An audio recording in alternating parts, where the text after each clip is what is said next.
Yan, meron kaming kuting dito na ano, bagong ampon. Galing sa kulos. Galing sa kabila. Hindi lang ng mga bata dito, ito namang aso namin kon. Inalagaan niya, parang inamin niya parang anak niya. Ayan na. Galing sa kabilang kalsada yan eh. Malit na malit pa yan, kaya ginagatas lang namin. Ang problema, parang yung aso namin si Pandak, nakari niya parang anak na niyo. Kasi parang nakunan yata itong aso namin, hindi na talaga kami pag-buntis. Kaya nung dumating itong kuting na to, akala niya, anak niya, hindi niya inaaway. Tinangay niya agad doon sa, yan dito ano, sa may pinto namin. Tinangay niya agad doon sa may higaan niya doon.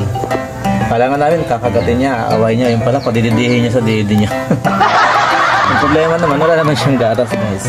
Yan o, yung didi niya, hindi naman na, wala namang gatas to. Pero yung kuting guys, ayun o, nari niya parang anak niya, pinapadidi din niya. Nakakatuwa naman guys kasi diba kahit hindi sila tawag doon, magkapareho, kalalagayan, katayuan, pusa to, at saka yun naman ay aso. So tingnan naman guys, nakakatuwa naman yung sitwasyon nila. Ayun, ayaw yung paawat guys oh. Dumedede siya. Maliit na maliit ito na guys, siguro mga 1 week pa lang sa pagkakaanak. Maliit pa, dinala dito ng mga bata dito sa may harapan namin. So nakita naman ng aso namin dito, tinangin niya kagad papasok. Parang namin naawayan niya o kakagatin niya, yung pala ilalagay niya sa may dede niya, pinapadede niya kaagad noon. So ganyan pala yung mga aso na nakukunan guys, akala nila nabuo yung anak nila. So akala niya anak niya tuloy ito. Ayan. So hanggang ngayon guys, ayan, may 1 month na siya sa amin. Malaki na siya.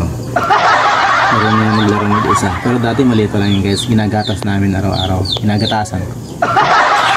So ang gatas niya guys is, ano lang naman, Alaska lang. Ayan. Pag nagugutom yan guys. Pero puro gatas ang binibigay ko.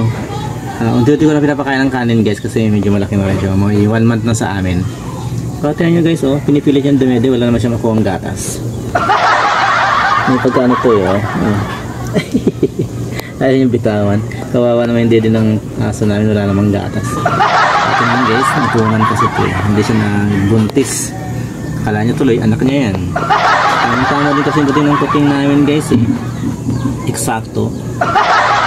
Napakabait naman ditong aso namin. Inampo niya to. Pinapadede niya kahit hindi niya anak. So bihira rin ganyan guys na alaga natin, sa alaga natin. Kasi ang kuting dede sa aso, hindi naman niya sariling nanay. Ang aso naman hindi naman sariling anak. So ang gayan, pero vibe sila. Hindi niya nakaaway yan guys.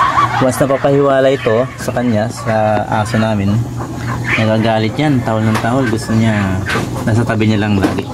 Si Mingming.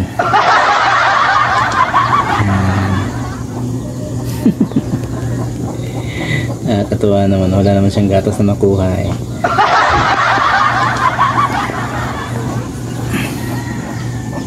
Pandak to guys, pandak. Maliit lang na aso. Nalahiyan ng pandak kasi dito eh. May barakong pandak dyan sa kapitbahay namin eh. Nalahiyan lang siya, kaya pandak yan na aso. So thank you guys for watching. Abangan natin ang kanyang paglaki. Diding-didit talaga siya, pero mamaya gutom yan, wala naman siya makuha ng gatas dyan. So mayroon pa naman tayo nakatabingan dyan, gatas na Alaska. So siyempre maligam-gam na tubig pa rin ang panglalagay natin. Hindi pwedeng tubig na malamig kasi hindi natutunaw yan, kailangan mainit yung tubig. So ayan guys, thank you for the support, thank you for watching guys, bye bye, see you.